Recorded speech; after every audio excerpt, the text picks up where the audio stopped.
하나님 말씀 봅니다. 하나님 말씀은 마태복음입니다. 마태복음 11장. 마태복음 11장 28절부터 30절입니다. 마태복음 11장 28절부터 30절.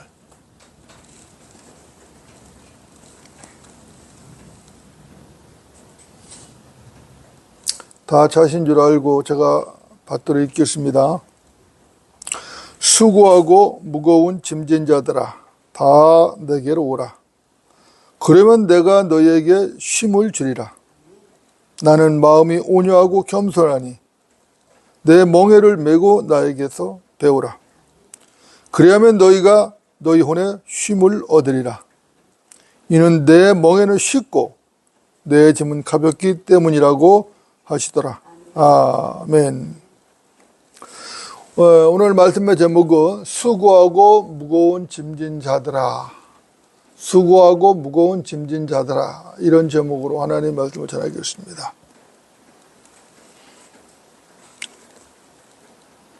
여러분들, 수고한다는 게 뭐죠?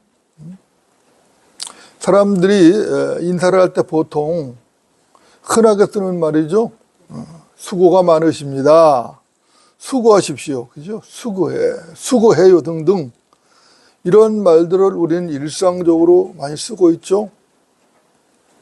여러분도 어떻습니까? 수고한다는 게 뭐죠? 수고한다는 것은 어떤 일을 하느라고 힘을 들이고 애를 쓴다는 말이죠. 이것을 모르는 사람은 없습니다. 원래 수고라고 하는 말 자체가 고통을 받는다라는 말에서 유래를 한 겁니다. 그러니까 수고는 고통을 받는 것이죠. 그렇다면은 그 고통이 어디서 왔는가? 인간이 왜 고통을 받아야만 하는가?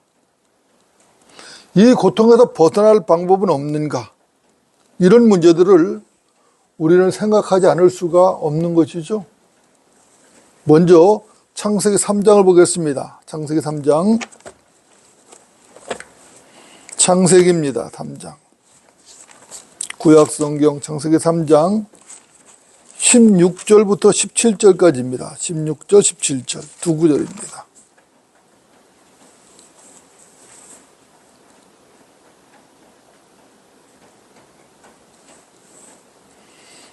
제가 받들어 읽겠습니다. 여자에게 말씀하시기를 내가 너의 고통과 너의 임신을 크게 늘리리니 네가 고통 가운데서 자식들을 낳을 것이요 너희의 바람은 내 남편에게 있을 것이니 남편이 너를 주관할 것이라 하시더라.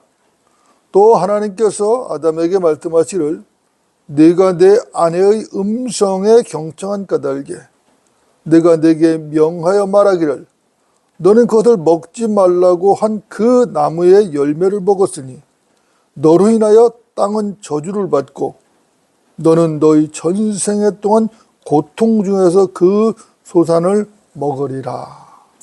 이렇게 말씀하셨습니다. 여러분도 어떻습니까?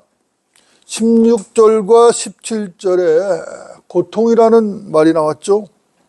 이 본문은 고통이라는 단어가 성경에서 맨 처음 나온 것입니다. 그리고 성경에서 맨 마지막으로 고통이라는 단어가 나오는 것은 요한계시록 21장 4절인데 성도들의 모든 눈물을 하나님께서 닦아주시고 고통이 끝이 납니다. 여러분도 어떻습니까? 인간이 왜 고통을 받아야 하는가? 인간이 왜 고통을 받아야 하는가? 고통의 시작은 분명하죠. 죄 때문에 인간이 저주를 받았고 땅도 저주를 받았습니다. 그 저주 때문에 고통이 왔습니다. 그래서 고통을 피할 수가 없죠. 인간은 고통을 피할 수가 없습니다. 이것은 인간의 숙명입니다.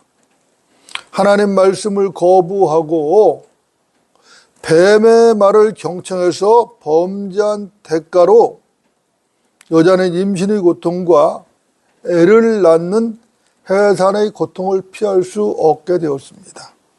남자도 다르지가 않죠. 남자도 하나님의 말씀을 거부하고 여자의 말을 경청하고 타락한 그 대가로 전생애 동안 고통 중에 땅의 소산을 먹을 수밖에 없는 것이죠. 이마에 땀을 흘리며 그래야 빵을 먹을 수 있는 것입니다. 땅은 계속해서 가시나무와 엉겅퀴를 내죠. 언제까지입니까? 언제까지 가시나무와 엉겅퀴가 끝나게 되는 것인가? 언제까지 계속되는 것인가? 저주가 끝날 때까지입니다. 여러분들 어떻습니까? 원래 인간은 고통과는 관계가 없는 존재로 창조가 되었죠. 첫사람 아담은 하나님의 형상대로 창조가 되었습니다. 하나님께서 그들을 남자와 여자로 창조하셨죠. 하나님께서는 그들에게 충분한 복을 주셨습니다. 그들에게는 그 어떤 눈물도 어떤 고통도 없었습니다. 그들은 에덴의 동산에서 하나님과 교제하면서 하나님의 풍성함을 마음껏 값없이 누리며 살 수가 있었습니다. 그런데 그들이 타락하고 범죄를 했죠. 그들이 타락하고 범죄를 한 것입니다. 여러분도 어떻습니까? 타락이 뭐죠? 타락이 뭔가요? 간단합니다. 타락이라는 것은 하나님 말씀을 경청하지 않는 것이 타락입니다. 하나님 말씀을 경청하지 않는 게 타락이에요. 아니, 그게 왜 타락입니까? 내가 듣고 싶으면 듣는 것이고 듣기 싫으면 안 듣는 것이지. 아니, 그게 왜 타락입니까? 듣고 안 듣고는 내 자유 아닙니까? 라고 말하는 사람들, 그렇게 항변하는 사람들이 있겠지만 아닙니다. 그게 타락입니다. 가장 근본적인 타락인 것이죠. 하나님 말씀을 경청하지 않는 것이 인간의 근본적인 문제고 근본적인 타락입니다. 하나님의 말씀을 경청하지 않고 하나님의 말씀을 거부하게 되면은, 하나님의 말씀을 경청하지 않고 하나님 말씀을 거부하게 되면 어떻게 되는가? 그것은 곧바로 죄로 연결이 되는 것입니다. 하나님의 말씀을 무시하고 경청하지 않는 것, 그 자체가 죄인 것이죠. 그래서 모든 인간은 하나님의 말씀을 경청해야 됩니다. 그리고 그 말씀에 순종을 해야 되는 것이에요. 이게 마땅한 것이죠. 우리는 아담을 통해서 충분히 배웠습니다. 하나님 말씀은 절대적인 것입니다. 하나님 말씀은 절대적인 것이에요. 이유가 뭔가 하냐면 그분은 창조주시죠. 그분만이 하나님이시기 때문에 그렇습니다. 그분만이 유일하신 하나님이신 것이에요. 그분만이 통치자신 것입니다. 그분만이 유일하시거든요. I am that I am. 나는 곧 나니라. 출애기 3장 14절이죠. 하나님의 선언, I am that I am, 나는 곧 나니라. 하나님의 선언은 명쾌한 것입니다. 나 외에 다른 하나님이 없나니 공의로운 하나님 곧 구주가 나 외에는 없느니라. 이사야서 45장 21절입니다. 나 외에는 다른 하나님이 없다는 것입니다. 공의로운 하나님 구주가 나 외에는 없다는 것이에요. 오직 나만이 공의로운 하나님이고 구주시라는 겁니다. 이것보다 더 명쾌할 수 없죠. 아담은 절대적으로 하나님 말씀을 신뢰했어야 했습니다. 그런데 그렇지 못했죠. 여러분 어떻습니까? 여러분들, 믿음이 무엇이죠? 믿음이라는 게 뭡니까? 믿음이라는 것은 하나님 말씀을 신뢰하는 게 믿음인 것입니다. 하나님 말씀을 신뢰하면은 그 사람은 하나님에 대한 믿음이 있는 것입니다. 하나님 말씀을 신뢰하지 못하면 그 사람은 하나님에 대한 믿음이 없는 거예요.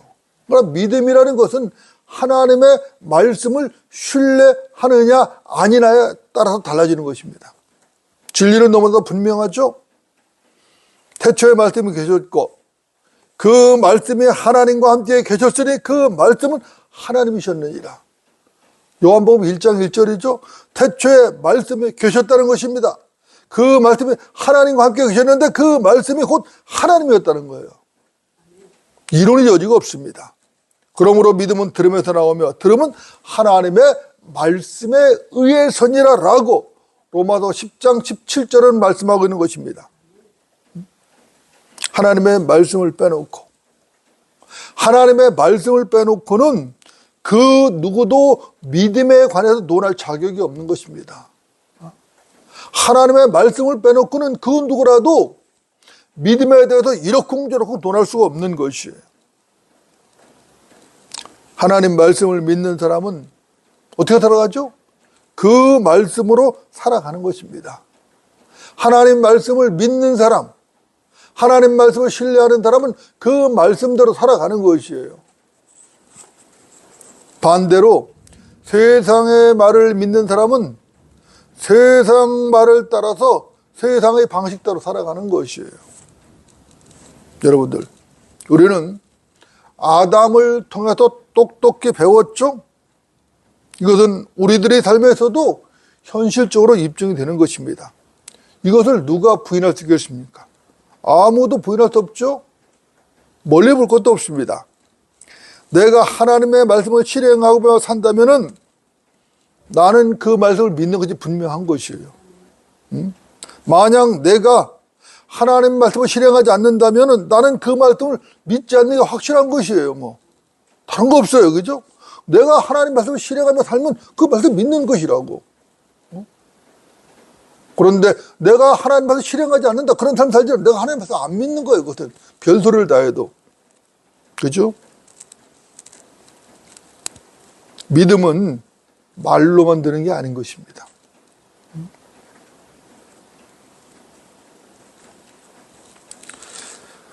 다른 사람을 속일 수는 있을지 몰라도 자기 양심은 절대로 속일 수가 없죠. 더구나 하나님은 더더욱 속일 수가 없어요. 그죠? 자, 사울왕을 한번 봅시다. 사울왕은 아말렉과의 전쟁에서 하나님 말씀을 무시했죠. 그리고 그 말씀을 저버렸다고. 하나님께서 사울왕을 전쟁터로 내보내시면서 사무엘 선지자를 통해서 분명히 말씀하셨어요. 아말렉을 치되 그들이 소유한 모든 것을 완전히 멸하여 하나도 남겨두지 말라라고 하나님께서 사무엘 선지자를 통해서 사울왕에게 분명히 명령을 했다고. 남자와 여자는 물론이고 아기와 젖먹이, 그들의 소와 양, 낙타와 나귀까지도 모두 다 죽여버리라고 그렇게 명령하셨어요. 여러분들 어떻습니까? 이 말은 아말렉의 씨를 완전히 멸해버리라는 하나님의 명령이죠. 완전히 아말렉 씨를 말려버리라는 것이에요. 그런데 사울이 어떻게 했습니까? 사울은 아말렉 왕 아각과 양들과 소들과 어린 양들 중에서 가장 좋은 것들을 남겨뒀어요. 그리고 천하고 쓸모없는 것들만 죽였습니다. 사울은 이것 때문에 하나님의 진노를 산 것이에요. 사울이 변명하죠. 하나님께 제물로 드리려고 가장 좋은 것은 취하고 남겨두었다고 변명을 했습니다. 그런데 하나님께 그런 변명이 통하겠습니까?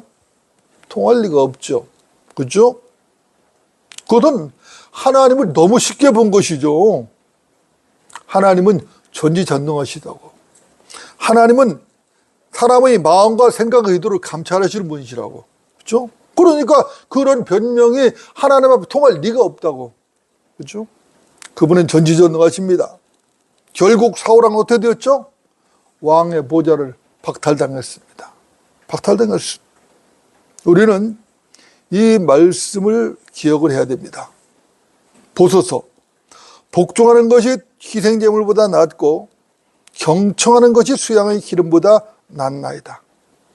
사무엘상 15장 22절이죠. 하나님 말씀에 복종하는 것이 희생제물보다 낫다는 거예요.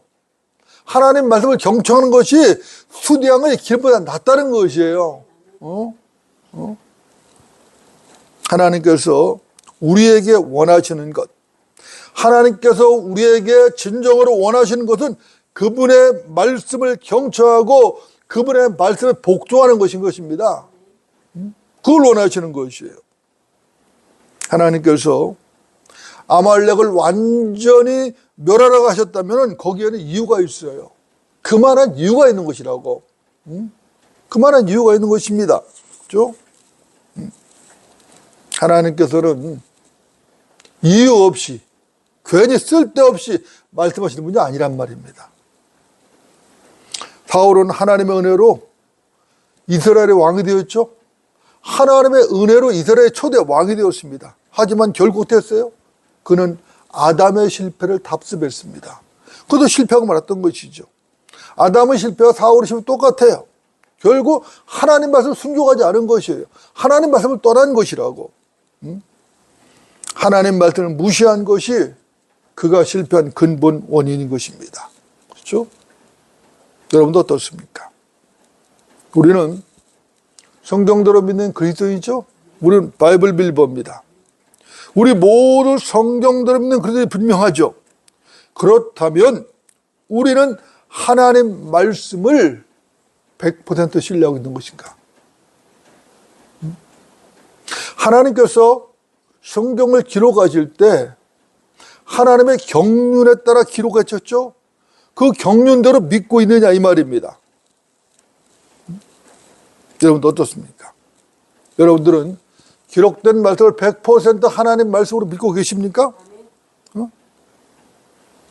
하나님 말씀, 하나님께서 기록하시고 섭리적으로 보셔야지 이 성경, 이 말씀을 100% 신뢰하고 믿음과 실행의 최종 권위로 믿고 있느냐 이 말입니다.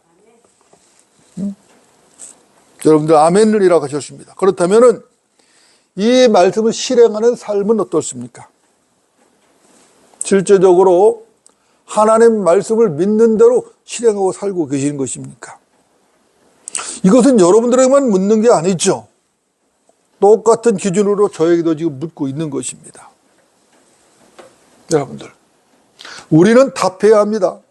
자기 양심과 하나님 앞에 답을 해야 되는 것이에요. 우리 바른 침례교회가 하나님의 섭리적 은혜로 이 땅에 세워진 지 1년이라는 세월이 지났습니다. 이 시점에서 우리는 우리 자신을 돌아볼 필요가 있어요. 여러분들이 아시는 대로 우리 교회는 비즈니스를 하는 교회가 아닙니다. 우리 교회는 비즈니스를 하는 교회가 아니에요. 우리 교회는 하나님의 피로 사신 하나님의 교회인 것입니다. 우리 교회는 주님 때문에 존재하는 것이에요. 주님이 우리의 목적이고 목표고 원인입니다. 여러분도 어떻습니까? 우리 교회는 거듭난 성도들이 모인 교회죠. 우리는 하나님께서 쓰시고 섭리적으로 보존하신 1611년판 영어 킹제임스 성경에 근거한 한글 킹제임스 성경을 우리 민족에게 최종권을 주신 하나님의 말씀으로 믿고 그 성경으로 신앙생활을 하는 것입니다. 그 성경으로 설교하고 그 성경으로 가르치고 그 성경을 전파하는 교회인 것입니다. 여러분들 맞습니까? 우리는 우리 자신을 자랑하지 않습니다. 우리는 우리 주님을 자랑합니다. 우리는 우리 주님만을 자랑하는 교회입니다. 로마서 14장을 좀 보겠습니다. 로마서 14장.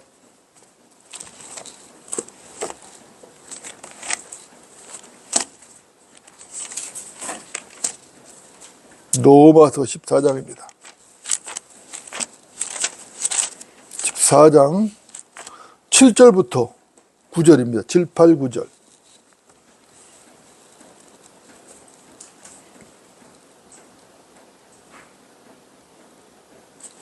로마서 14장 7, 8, 9절.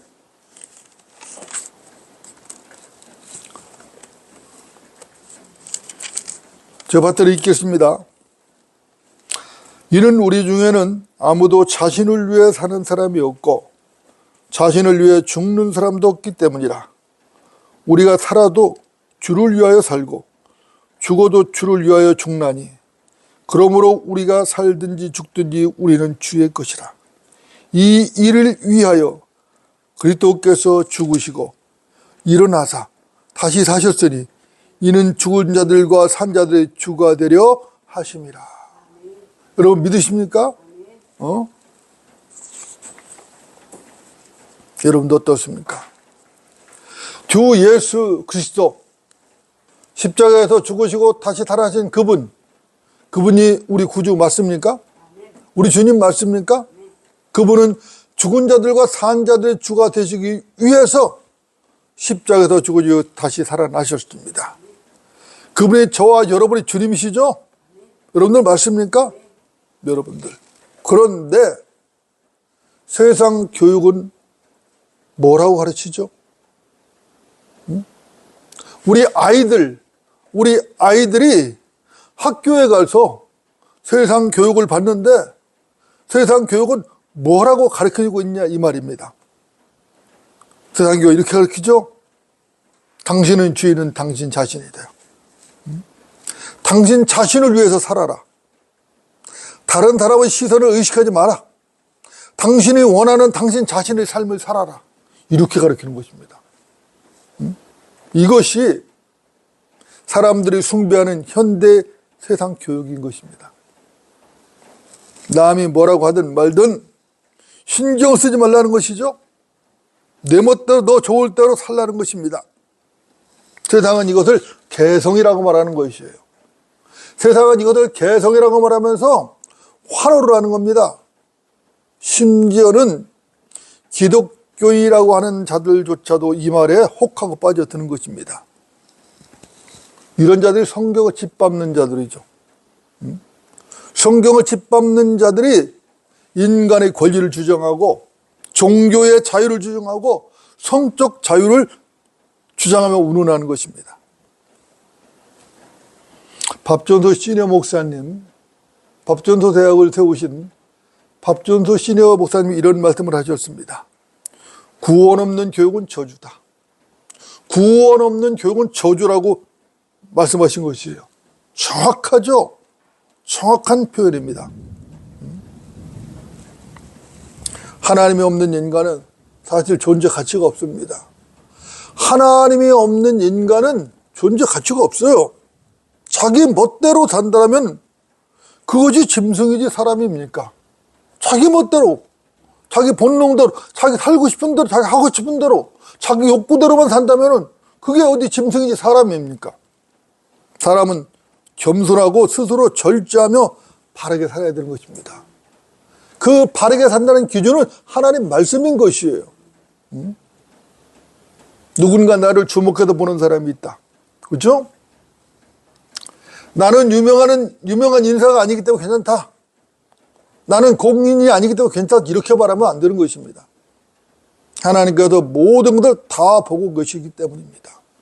하나님께서 모든 것을 다 보고 계시다고. 사실 하나님만 보시는 게 아니죠. 가깝게는 내 가족이 보고 내 이웃이 보고 있습니다. 내 부모가, 내 형제가 나를 보고 있고 내 아내가 나를 보고 있고 내 남편이 나를 보고 있는 것입니다. 자식들이 나를 보고 배우는 것이에요. 아들, 딸들이 나를 보고 배우는 것이라고. 교회의 형제자매들도 나를 보고 있죠. 간단하게 생각해도 이렇게 많은 사람들이 나를 보고 있는 것이에요. 우리는 당연히 믿는 자로서 본이 되어야 하는 것입니다. 그렇다고 해서 위선을 떨자는 말이 아닙니다. 속은 그렇지 않은데 겉으로만 그렇게 하자는 그런 말이 아닌 것이에요. 고람되어 하나님 앞에서 그리스도인으로서 정직하고 바르게 살자는 것이에요. 고람되어입니다. 하나님 앞에서 정직하고 바르게 살자는 것이에요. 뭘 기준으로? 하나님 말씀을 기준으로. 부활하신 주님은 죽은 자들과 산 자들의 주가 되셨습니다. 모든 피조물들이 그분께 주라고 시인할 수밖에 없는 그날이 다가오고 있습니다. 그날이 곧 오는 것이죠. 그날이 반드시 옵니다. 이것은 누가 부인한다고 부인되는 게 아니에요. 그날은 반드시 옵니다. 그날이 심판의 날인 것입니다. 그리스도인들은 주를 위해 사는 사람입니다. 살아도 주를 위해 살고 죽어도 주를 위해 죽는 게 그리스도인인 것입니다. 사도 바울은 이 점을 분명히 했죠. 우리의 믿음의 선배 사도 바울은 이 점을 분명히 말한 것입니다. 우리가 살아도 주를 위하여 살고 죽어도 주를 위하여 죽나니 그러므로 우리가 살든지 죽든지 우리는 주의 것이라. 그렇죠? 우리가 살아도 주를 위해 산다는 것입니다. 죽어도 주를 위해 죽는다는 것입니다. 그러므로 우리가 살든지 죽든지 우리는 주의 것이라는 것입니다. 여러분 맞습니까? 교회의 머리는 주 예수 그리스도시죠. 거듭난 성도는 몸된 교회의 지체들입니다. 그러니 살아도 주를 위해 살고 죽어도 주를 위해 죽는 것이 분명한 것이죠. 여러분들 맞습니까? 자, 이제 오늘 본문 마태복음 11장을 다시 보고 정리하겠습니다. 마태복음 11장. 마태복음 11장 28절부터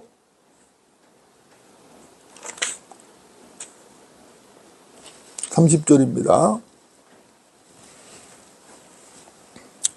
제가 받들어 읽겠습니다. 수고하고 무거운 짐진 자들아 다 내게로 오라. 그러면 내가 너희에게 쉼을 주리라. 나는 마음이 온유하고 겸손하니 내 멍에를 메고 나에게서 배우라.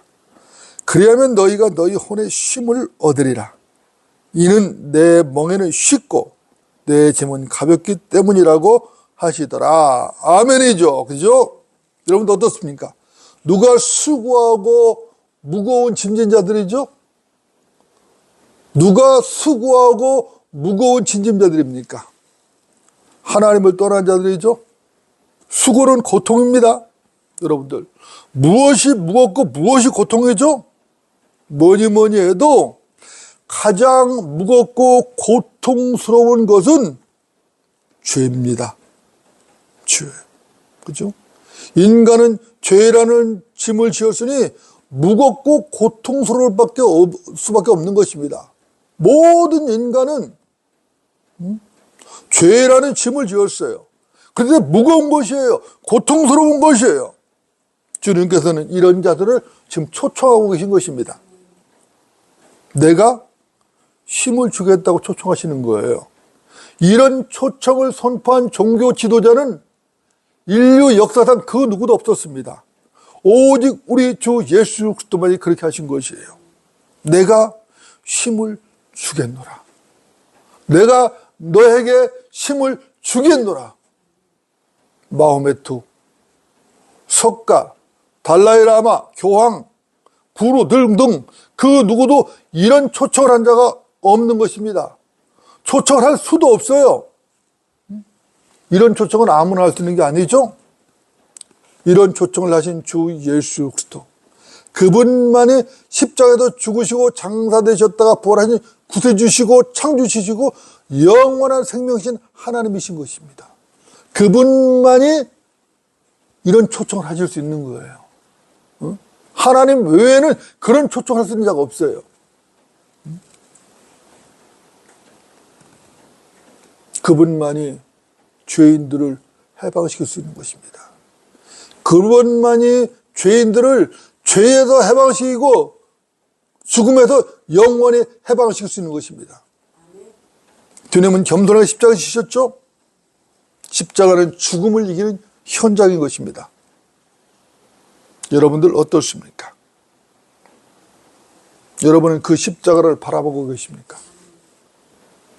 피투성이가 된 채로 주님과 함께 그 십자가에 매달린 여러분 자신을 발견해 본 적이 있느냐 이 말인 것입니다.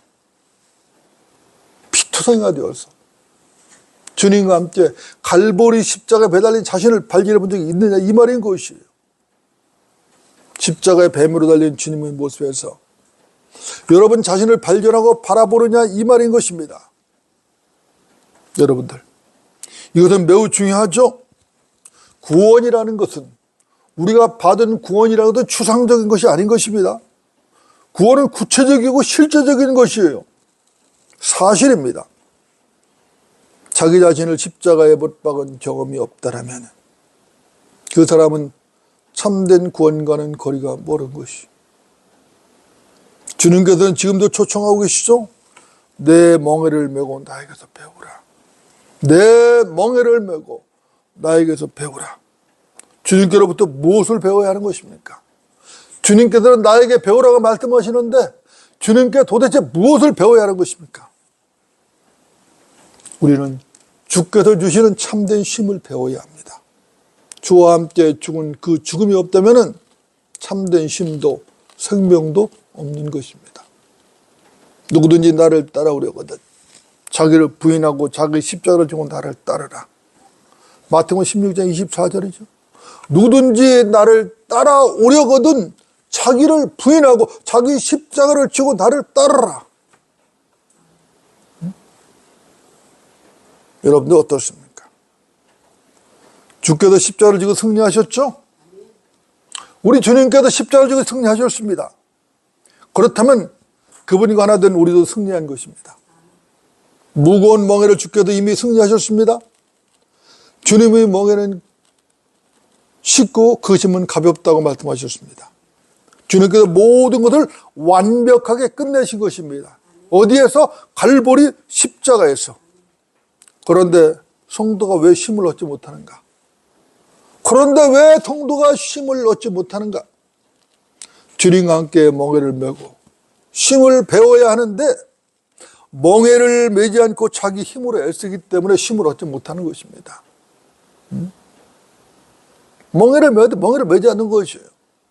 주님과 함께 멍에를 매야 되거든요. 안 매는 것이에요. 그리고 자기 스스로 혼자 힘으로 애를 쓰고 있는 것이에요. 그 쉼을 배우지 못하는 것이죠. 쉼을 배우지 못하는 것이에요. 점점점 더 무거워지는 것이에요. 죄의 짐이 점점점 더 무거워지는 것이라고. 멍에를 매지 않았으니 그 쉼을 배울 길이 없어요. 주님께서는 분명히 멍에를 메고 쉼을 배우라고 말씀하셨는데 그 멍에를 매지 않으니까 쉼을 배울 길이 없어요. 여러분들, 이 쉼은 육체의 쉼이 아니죠? 이 쉼은 혼의 쉼입니다. 믿음의 길은 육체적으로 힘들 수 있죠? 힘들 수 있습니다. 고통일 수 있어요. 그러나 그 길은 혼의 쉼을 얻는 안식의 길인 것입니다. 그 쉼은 영원한 안식으로 연결되죠? 영원한 안식으로 연결됩니다. 바울은 이 쉼을 배웠습니다. 그래서 바울은 고난 중에서도 기뻐하고 즐거워할 수 있었던 것이에요. 바울이 얼마나 많은 고난을 겪었습니까? 얼마나 많은 고통을 겪었습니까? 그럼에도 그는 기뻐하고 즐거워했거든요. 항상 기뻐하라. 그죠? 쉬지 말고 감사하라. 그죠? 쉬지 말고 기도하고 모든 일에 감사하라고. 분명히 바울은 말한 것입니다. 여러분들, 여러분은 이 쉼을 배우셨습니까? 주님은 지금도 초청하고 계신 것이죠? 수고하고 무거운 짐진 자들아, 다 내게로 오라. 그러면 내가 너에게 쉼을 주리라. 수고하고 무거운 짐진 자들아, 다 내게로 오라. 그러면 내가 너에게 쉼을 주리라. 주님의 멍에를 메고 쉼을 배우는 성도들이 되어야 될 것입니다. 주님의 멍에는 주님과 함께 지는 십자가입니다. 주님과 함께 지는 십자가, 그 십자가에 참된 안식이 있는 것입니다. 이 안식으로 주님께서는 바로 저와 여러분을 초청하고 계신 것입니다. 기도하시겠습니다.